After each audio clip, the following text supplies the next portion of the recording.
আজকে কাটা ওয়াশের একটা শাড়ি আসছে। শাড়িটা আমি এখনো ওপেন করেই নাই, সময় হয় নাই বলে।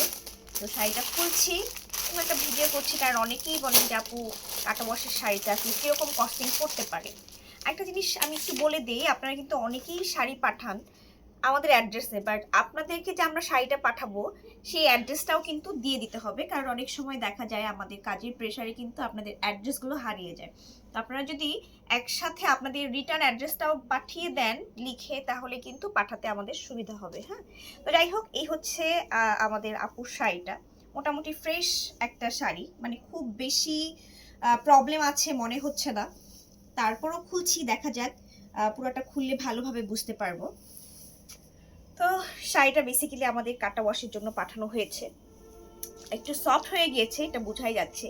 তো শাড়ি যখন আমাদের এরকম নরম হয়ে যায়, পরার মতো অবস্থায় থাকে না, তখনই কিন্তু কাটা ওয়াশের দরকারটা হয়। তবে এটা বলতে হবে যে আপুর শাড়িটা কিন্তু মোটামুটি অন্য কোনো প্রবলেম নেই, জাস্ট শাড়িটা নরম হয়ে গিয়েছে। তো আমাদের শাড়ি নর্মালি হচ্ছে 300 থেকে শুরু হবে। এটার কোয়ালিটি এবং এটার প্রবলেমের উপরে ডিপেন্ড করে কিন্তু কস্টিংটা বাড়বে। সো আপনারা যারা কাটা ওয়াশ করতে চাচ্ছেন বা আপনাদের জামদানি শাড়িটা হচ্ছে আবার নতুনের মতো করতে চাচ্ছেন, তারা কিন্তু আমাদের অ্যাড্রেসে পাঠিয়ে দিতে পারেন। বেশ মজবুত আছে, টেকসই আছে। পাঠানোর আগে দেখবেন যে আপনার শাড়িটা শক্ত আছে কিনা।